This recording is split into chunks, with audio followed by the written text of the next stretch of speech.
नमस्कार, मी छायाचित्रकार संजय जगताप। आज नाशिकमध्ये निकॉन कंपनी आणि नाशिक फोटोग्राफर्स असोसिएशन आयोजित न्यू बेबी बॉर्न याचं वर्कशॉप आयोजित करण्यात आलं होतं आणि त्या कार्यक्रमाला खास मेंटॉर महाराष्ट्रातील प्रसिद्ध, महाराष्ट्रच नव्हे मला वाटतं भारतामध्ये प्रसिद्ध अशा प्रियदर्शिनी घोर ह्या मॅडमचा आज वर्कशॉप इथे आयोजित केलं। फक्त एक थोडंसं दुःख आमच्यामध्ये राहिलं की हे वर्कशॉप लिमिटेड सीटमुळे होतं।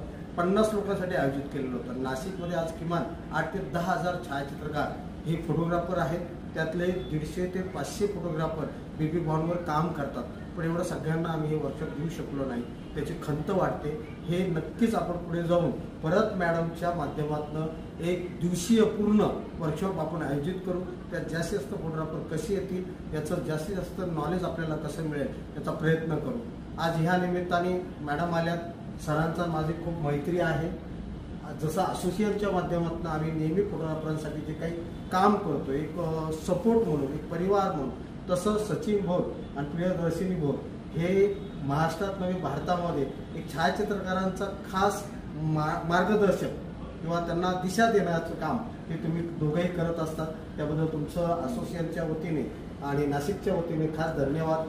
मॅडम, जे काही तुम्ही आज काम करतात, तर आज जो काही काळ बदलला, पूर्वी निगेटिव्ह काळ होता, ब्लॅक व्हाईट जमाना होता, रोल आले, DSLR आले, आज मिररलेस, आज आपण निकॉनचे पण कॅमेरे बघतोय, इतर कंपन्या बघतोय। अनेक फोटोग्राफर ह्या व्यवसायाकडे आता कल आलेला आहे। जी काही संख्या आहे ती खूप वाढते।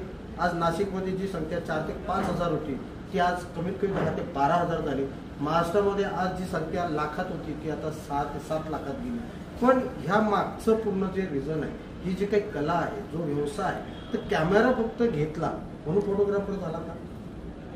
नक्कीच कॅमेरा घेतला म्हणजे फोटोग्राफर होतो, पण फक्त कॅमेरा घेतला म्हणून प्रोफेशनल फोटोग्राफर नाही होत। जर आपल्याला प्रोफेशनल फोटोग्राफर, कारण का प्रोफेशनल फोटोग्राफर बनल्यानंतर आजचा जो आपला क्लायंट बेस आहे की जो ऑलरेडी एज्युकेटेड आहे आणि त्यांनाच बऱ्याच गोष्टी कळतात। कारण ज्यावेळेस आपण फोटोग्राफर म्हणून क्लायंटला सांगतो तर ते विचारतात आपल्याला भरपूर प्रश्न की ज्यातली बऱ्याच प्रश्नांची उत्तरं आपल्याला माहीत नसतात ज्यावेळेस आपण फक्त कॅमेरा घेऊन फोटोग्राफर झालेलो असतो। तर कॅमेरा तर नक्कीच चांगल्या क्वालिटीचा असणं खूप गरजेचं आहे, कारण आपण त्या फोटोजच्या एक्सचेंजमध्ये आपण पैसे घेणार आहोत, कारण आपण बिझनेस करणार आहोत। पण बिझनेस करताना आपली पण एक जबाबदारी असते की आपल्याला त्या गोष्टीचं पूर्ण नॉलेज घेऊन आपण फोटोग्राफी करणं गरजेचं आहे। आणि हे नॉलेज फक्त आपल्याला मिळतं ते एज्युकेशनमधनं मिळतं। एज्युकेशनचा फायदा मला स्वतःला खूप झालेला आहे, कारण मी पण एकेकाळी फोटोग्राफर नव्हते आणि एज्युकेशनमुळं माझ्या कामातली जी इम्प्रूव्हमेंट झाली आहे ती प्रचंड झाली आहे। आणि डेफिनेटली एक एज्युकेटर म्हणून मला नक्कीच हे वाटतं की ज्यावेळेस आपण शिक्षण घेतो त्याच्यानंतर आपल्याला काही गोष्टी प्रोफेशनली करणं शक्य व्हायला लागतं।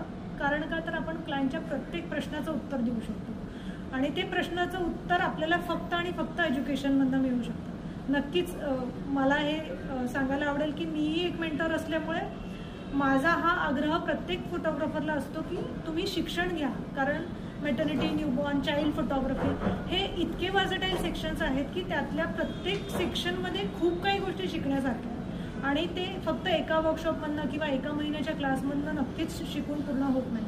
आपल्याला ते सतत शिकत राहावं लागतं। सो एज्युकेशन घेणं खूप जास्त गरजेचं आहे, हा माझा पर्सनल अनुभव पण आहे। आणि सर्व फोटोग्राफर्सला मला खरंच कळकळीची विनंती आहे की मी एज्युकेटर आहे म्हणून माझ्याकडे न येता तुम्हाला आवडेल त्या मेंटॉरकडे जाऊन शिकणं गरजेचं आहे, पण शिक्षण घ्या।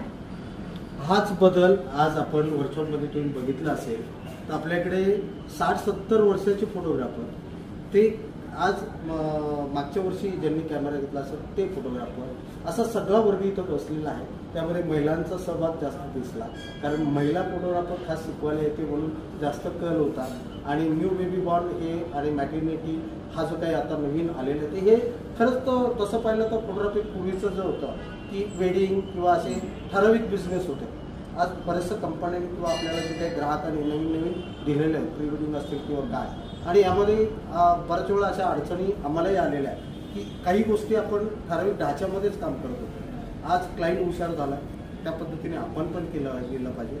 आणि त्याच माध्यमातून आम्ही तुमच्याकडे बघतो की तुम्ही जे काही एज्युकेशन देताना, फक्त माझा एक पर्सनल प्रश्न आहे तो म्हणजे मी महाराष्ट्राला तुमच्या माध्यमातून सांगायचा प्रयत्न करेन का तुम्ही तुमचा हा व्यवसाय म्हणणार नाही, कारण व्यवसाय जरी असला तरी तुम्ही असलेलं ज्ञान हे छायाचित्रकारांना देतात.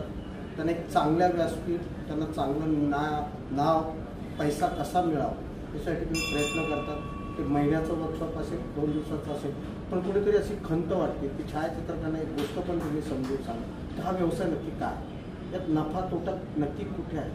कॅमेरे लाख कंपनीने चांगले काढले, आम्ही लाख चांगलं एज्युकेशन शिकवतो, परंतु जो मेन जो महाराष्ट्राभोवती जे एक वातावरण निर्माती झालेली आहे किंवा जे काही आपण संकट म्हणतो ते म्हणजे रेट, ही स्पर्धा जी काही प्रकार सुरू झाला तर छायाचित्रकाराला या स्पर्धेचं कुठेतरी मला वाटतं नॉलेज हे तुमच्यासारख्या मार्गदर्शक कोण मिळेल की तुम्ही काम करताना आपण जे काही काम करतो, वेडिंगचं काम जर घेतलंय तर आज 1.25 लाखात एखादे घेतलं तर बरेचसे आमच्या मित्रांमध्ये विषय होतो, अरे माझं काम याने तोडलं, त्याने 80,000 घेतलं, तो म्हणतो 60,000 घेतलं. याच्या मागचं रिझल्ट किंवा याच्या मागचं जे काही नुकसान होतं ते कुठे होतं आहे, त्याला की काय गणित आहे, याच्यावर थोडंसं तुम्ही काय सांगा.